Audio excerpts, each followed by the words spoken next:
বন্ধুরা, আজকে আমরা কথা বলতে যাচ্ছি বিশ্বের সেই 5টি সিঁড়ির কথা যেখানে শুধু উঠতেই কষ্ট হয় না, বরং সেখান থেকে জীবিত ফিরে আসাও কোনো কম আনন্দের ব্যাপার নয়। প্রথমে শুরু করি ইউরোপের দেশ স্পেন থেকে, যেখানে এমন একটি পথ আছে যাকে বিশ্ব ক্যামিনিটো দেল রে নামে জানে। এর অর্থ হচ্ছে রাজার পরিত্যক্ত পথ। শুনতে এই নাম হয়তো অনেক রাজকীয় এবং সুন্দর লাগে, কিন্তু বাস্তবে এটি বিশ্বের সবচেয়ে বিপজ্জনক পথগুলোর মধ্যে একটি বলে গণ্য করা হয়। এই পথটি স্পেনের মালাগা অঞ্চলে অবস্থিত এবং এটি ভূমি থেকে প্রায় 100 মিটার উচ্চতায় পাহাড়ের গায়ে ঝুলে আছে। এই পথ তৈরির গল্প খুবই মজার। এটি 1901 সালে শুরু করা হয়েছিল যাতে সেখানে কাজ করা শ্রমিকরা দুটি জলবিদ্যুৎ কেন্দ্রের মধ্যে যাতায়াত করতে পারে এবং মালামাল সরবরাহ করতে পারে। যখন এটি তৈরি হয়েছিল তখন এটি কংক্রিট ও লোহার তৈরি একটি মজবুত পাথর ছিল, কিন্তু সময়ের সাথে সাথে কড়া আবহাওয়া এবং যথাযথ রক্ষণাবেক্ষণ না হবার কারণে এটি ভেঙে পড়তে থাকে। অবস্থা এতটাই খারাপ হয়ে গিয়েছিল যে অনেক জায়গা থেকে কংক্রিট সম্পূর্ণরূপে ঘষে পড়েছিল এবং শুধু মরিচা পড়া লোহার রডগুলো অবশিষ্ট ছিল। যারা অ্যাডভেঞ্চার প্রেমী ছিল তারা শুধু এই রডের উপর দিয়েই হেঁটে এই পথ অতিক্রম করত। নিচে তাকালে সরাসরি গভীর নদী আর উপরে তাকালে সোজা খাড়া পাহাড়। এই পথে হাঁটার সময় অনেক দুর্ঘটনা ঘটেছে এবং কিছু মানুষের প্রাণও নাকি গিয়েছে, যার কারণে সরকার এটি বন্ধ করে দেয় এবং এতে যাতায়াতের উপর ভারী জরিমানা আরোপ করা হয়।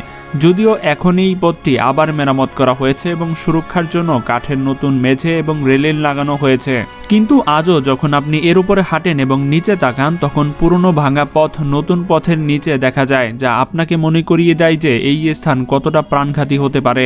বাতাস এখানে এত জোরে বয় যে যদি আপনি নিজেকে সামলে না রাখেন তাহলে আপনার ভারসাম্য নষ্ট হতে পারে। এই পথের মোট দৈর্ঘ্য প্রায় 3/4 কিলোমিটার, কিন্তু যে কেন্দ্রীয় অংশটি তা প্রায় 3 কিলোমিটার এবং এই 3 কিলোমিটারই মানুষের সাহসের আসল পরীক্ষা নেয়।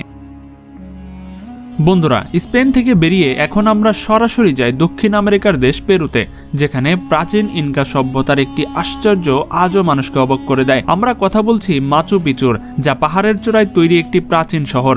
কিন্তু এখানে শুধু শহর দেখাই বিপজ্জনক নয়, বরং সেখানে থাকা হুয়াইনা পিচুর সিঁড়িগুলো, যাদেরকে মানুষ স্টেয়ার্স অফ ডেথ বা মৃত্যুর সিঁড়ি বলে, এই সিঁড়িগুলো প্রায় 500 বছর পুরনো এবং এগুলো ইনকা জনগণ পাহাড় কেটে কেটে তৈরি করেছিল। এই স্থান সমুদ্র পৃষ্ঠ থেকে হাজার হাজার ফুট উচ্চতায়, যেখানে অক্সিজেনও কম হয় এবং শ্বাস নিতে কষ্ট হয়।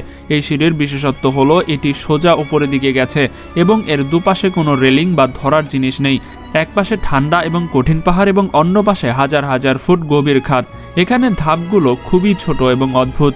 কিছু জায়গায় তো এগুলো ভাসমান সিঁড়ির মতো লাগে, মানে পাথরের দেয়াল থেকে বেরিয়ে আসছে এরকম মনে হয়, এবং এর নিচে কিছুই দেখা যায় না এবং এর নিচে আসলে কিছুই নেই।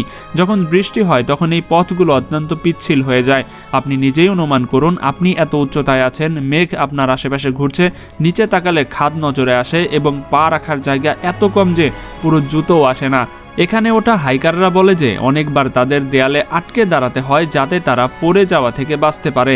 এখান থেকে পড়ার মানে হচ্ছে বাঁচার কোনো আশা নেই। এরপরও প্রতি বছর হাজার হাজার মানুষ এখানে আসে যাতে তারা সেই দৃশ্য দেখতে পারে যা চূড়ায় পৌঁছালে মেলে। এই সিঁড়িগুলো মানুষকে এই অনুভূতি দেয় যে প্রাচীন যুগের লোকেরা কোনো আধুনিক প্রযুক্তি ছাড়াই কত বড় এবং বিপজ্জনক কাজ করে গেছে। বন্ধুরা, এখন আমরা মুখ ফিরাচ্ছি আমাদের প্রতিবেশী আরেকটি দেশ চীনের দিকে, যেখানে একটি পাহাড়ের নাম আছে যার নাম মাউন্ট হুয়াশান। এই পাহাড়ে আরোহণকে বিশ্বের সবচেয়ে প্রাণঘাতী হাইকিং হিসেবে মনে করা হয়। এখানকার সিঁড়ি ও পথ দেখলে ভালো মানুষেরও ঘাম ছুটে যায়। মাউন্ট হুয়াশানের বিভিন্ন পথ রয়েছে, কিন্তু সবচেয়ে বিখ্যাত এবং বিপজ্জনক অংশটি সেটাই যেখানে আপনাকে কাঠের তক্তার উপরে হাঁটতে হয়। এই স্থানকে স্কাই প্লাঙ্ক ওয়াক বলা হয়ে থাকে। এগুলো কোনো সাধারণ সিঁড়ি নয়, এগুলো আসলে পাহাড়ের একদম সোজা দেয়ালে পাতাল কাঠের তক্তা লাগিয়ে তৈরি করা একটি পথ। এই তক্তাগুলো কষ্ট করে 1 ফুট চওড়া হবে এবং এগুলোর নিচে মাটি প্রায় 2000 মিটার গভীর। যখন আপনি এর উপরে হাঁটেন তখন আপনার হাত ধরার জন্য শুধু লোহার শিকল থাকে যা পাহাড়ের দেয়ালে পোতা থাকে। এখানে সুরক্ষার জন্য এখন হ্যান্ডরেস্ট পরা বাধ্যতামূলক করা হয়েছে, কিন্তু আগে লোকেরা কোনো সুরক্ষা ব্যবস্থা ছাড়া এখানে হাঁটতো। এই পথে হাঁটার সময় সবচেয়ে বেশি ভয় লাগে যখন সামনে থেকে অন্য কেউ চলে আসে। পথ এতটাই সরু যে 2 জন মানুষ ক্রস করা একটি খুব বড় ঝুঁকির পরিণত কারণ হতে পারে। আপনাকে শিকল ছেড়ে অন্য ব্যক্তিকে জায়গা করে দিতে হবে এবং সেই সময় আপনার পুরো ওজন শুধুমাত্র একটি সুরক্ষা রশির ওপর চলে যায়। বলা হয় যে এই পথ প্রাচীন যুগে সাধুরা তৈরি করেছিল, যারা এখানে শান্তি এবং প্রার্থনার জন্য আসতো। তাদের মনে করা হতো যে যত কঠিন পথ হবে তত বেশি নাকি প্রার্থনা কবুল হবে। এখানে চূড়ায় পৌঁছানোর পর একটি চা ঘর পাবেন এবং সেখানে লোকেরা চা খাওয়ার পরে বলে যে এর স্বাদ নাকি বিশ্বের অন্য কোথাও মেলে না, কারণ সেই চা আপনি আপনার প্রাণ হাতে নিয়ে অর্জন করেছেন। বন্ধুরা, চীনের পর এখন আমরা যাই মার্কিন যুক্তরাষ্ট্রের ক্যালিফোর্নিয়া রাজ্যে, যেখানে ইয়োসেমাইট ন্যাশনাল পার্ক আছে। এখানে একটি পাহাড় আছে যার নাম ডেথ ডোম অর্থাৎ আধা গম্বুজ।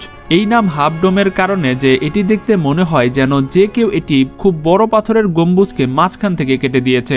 এই পাহাড়ের চূড়ায় পৌঁছানোর জন্য যে শেষ 400 ফুট পথ তাকে কেবল রোড বলা হয় এবং এটি অত্যন্ত বিপজ্জনক। এখানকার পাথর একদম হবার গ্রানাইটের, মানে এতে পা আটকানোও কঠিন হয়ে যায়, বিশেষ করে যদি আপনার জুতো ভালো গ্রিপের না হয়।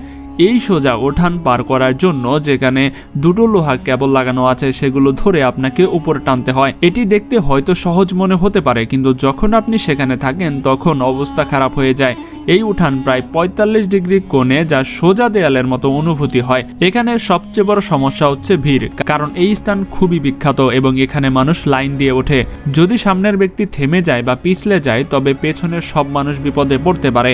এছাড়াও এখানকার আবহাওয়া খুবই দ্রুত বদলায়। যদি আরোহণের সময় বৃষ্টি শুরু হয় তবে এই গ্রানাইট পাথর বরফের মতো পিচ্ছিল হয়ে যায় এবং তখন কেবল ধরাও কঠিন হয়ে পড়ে। সেখানে বজ্রপাতের ঝুঁকিও অনেক বেশি থাকে। অনেকবার মানুষকে মৃত্যুর মুখোমুখি হতে হয়েছে শুধুমাত্র এই কারণে যে তারা বজ্র বৃষ্টির সময় সেখানে আটকে গিয়েছিল। এই আরোহণ আপনার শারীরিক শক্তির সাথে সাথে আপনার মানসিক দৃঢ়তারও পরীক্ষা নেয়। যখন আপনি কেবল নিজেকে ধরে উপরে টানছেন তখন আপনার হাত ব্যথা করতে শুরু করে এবং আপনার পা কাঁপতে থাকে, কিন্তু এখানে থেমে যাওয়ার কোনো অপশন নেই, কারণ পেছনের মানুষ লাইন ধরে থাকে। বন্ধুরা, আমরা এখন কথা বলবো আমাদের প্রতিবেশী দেশ ভারতের। এখানে একটি কেল্লা আছে যাকে কোলাব দুর্গ বলা হয়ে থাকে। এই স্থানকে প্রায়শই বিশ্বের সবচেয়ে বিপজ্জনক আরোহণের মধ্যে গণ্য করা হয়। এই দুর্গটি পশ্চিম ঘাট পর্বতমালায় অবস্থিত এবং দূর থেকে দেখতে যেন কোনো সুচালো চূড়ার মতো লাগে। এর উচ্চতা প্রায় 2300 ফুট। এই স্থানের বিশেষত্ব হচ্ছে এই সিঁড়িগুলো, যা পাহাড় কেটে তৈরি করা হয়েছে। এই সিঁড়িগুলো একদম খাড়া, মানে প্রায় একদম সোজা লম্বা, এবং সবচেয়ে ভয়ঙ্কর ব্যাপার হচ্ছে এই সিঁড়িগুলোতে কোনো রেলিং নেই, কোনো রশি নেই, কোনো সহায়তা নেই। যখন আপনি এই সিঁড়িতে উঠছেন তখন আপনাকে প্রতিটি ধাপ খুব সতর্কভাবে ফেলতে হয়। এই সিঁড়ির ধাপগুলোর উচ্চতা বেশ অনেক, যার কারণে হাঁটুতে অনেক চাপ পড়ে। কিন্তু এখানে আসলে সমস্যা ওঠা নয়, বরং নামা। ওঠার সময় মানুষ মনোযোগ দিয়ে ওপর দিকে থাকে, কিন্তু যখন ফিরে আসার সময় নিচে তাকায় তখন আপনি সরাসরি গভীরতা দেখতে পান।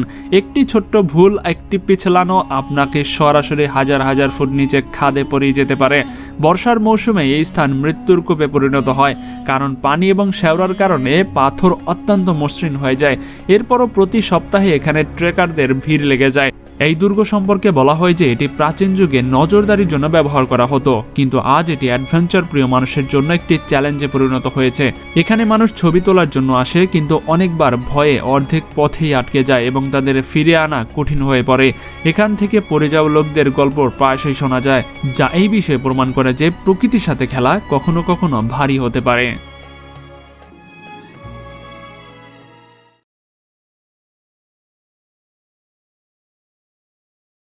বন্ধুরা, ফাইনালি আমাদের বাংলাদেশের একটা বিপজ্জনক সিঁড়ি আমি আপনাদের এখন দেখাবো।